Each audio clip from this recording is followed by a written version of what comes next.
कृष्ण यानी केंद्र। कृष्ण का अर्थ है केंद्र। सेंटर ऑफ ग्रेविटेशन की तर्ज पर समझ सकते हैं कि सेंटर ऑफ अट्रैक्शन, जिसके चारों ओर जो कुछ भी है वो उसमें खिंचता चला जाता है। कृष्ण आकर्षण का केंद्र हैं। उनमें गजब का आकर्षण है। गोपियां ही नहीं, उनके दुश्मन भी उनकी तरफ खिंचते हैं। कृष्ण को पूर्णावतार माना गया है।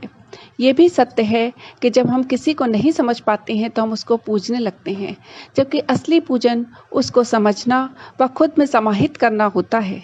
कितने लोग हैं जिन्हें गीता कंठस्थ है, पर उनमें से कितने हैं जो उसे समझ पाते हैं। जब हम कृष्ण कहते हैं और केंद्र को समझने का प्रयास करते हैं तो हम पाते हैं कि हर आत्मा एक केंद्र है, जिसके जन्मते ही उसके चारों ओर एक वृत्त का निर्माण होने लगता है। इस वृत्त में पहले परिवार, फिर पड़ोस, फिर समाज खिंचता चला जाता है। बहुत कम लोग हैं जो समस्त राष्ट्र का केंद्र हो पाते हैं। उससे भी कम समस्त मानवता का केंद्र और समस्त ब्रह्मांड का केंद्र होना तो दुर्लभ ही है। इसलिए हर आत्मा एक व्यक्ति रूप में जन्म के साथ पैदा होती है और मृत्यु के साथ एक व्यक्ति रूप में खत्म हो जाती है। महापुरुष मृत्यु के साथ जन्म लेते हैं। उन्हें फिर से समझने का प्रयास होता है। आखिर कोई इतना महान कैसे हो सकता है? जिसको समझने के क्रम में छेपक जुड़ते हैं, कहानियां जुड़ती हैं। अलग अलग व्यक्ति अपनी सोच और दृष्टि के साथ उनको समझने का प्रयास करता है। कोई महाराज को आध्यात्मिक दृष्टि से देखता है तो किसी को उसमें छलिया नजर आता है। कोई माखन चोर नंद किशोर में सामान्य बालक देखता है तो कोई योगेश्वर में ईश छवि निरूपित करता है।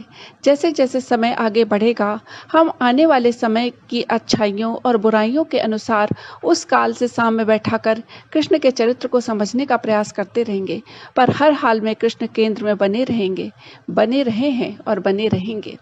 आखिर ऐसा क्यों होता है कि कृष्ण हर काल में प्रासंगिक बने रहते हैं?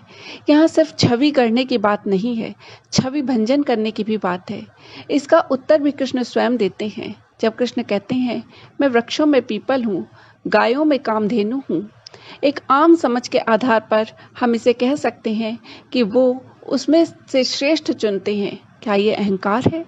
पर ध्यान से समझने का प्रयास करेंगे तो हर गायों में कामधेनु बनने की संभावनाएं हैं, वृक्ष में पीपल बनने की संभावनाएं हैं, व्यक्ति में कृष्ण बनने की संभावनाएं हैं। अगर हम वहां तक नहीं पहुंच पाए तो हमने संपूर्ण जीवन नहीं जिया। पूर्ण जीवन यानी कृष्ण जैसा जीवन, जो सबको समग्रता से स्वीकार करते हैं, किसी को अस्वीकार नहीं करते। जब हम किसी के गुण को मान लेते हैं तो उसके विपरीत आचरण स्वतः ही अवगुण हो जाता है। इसीलिए हम अवगुण समझते हैं, उससे बचना चाहते हैं। मन उस ओर आकर्षित होता है, यहाँ द्वंद्व उत्पन्न होता है। कृष्ण मर्यादाओं में भी खुद को नहीं बांधते, सही गलत को परिभाषित नहीं करते, वरन कर्म पर बल देते हैं। वे स्वयं निष्काम हो जाते हैं, जो देह को आत्मा से अलग नहीं देखते। वो देह को दमन कर आत्मा के साथ जाने के द्वैत सिद्धांत का खंडन करते हैं।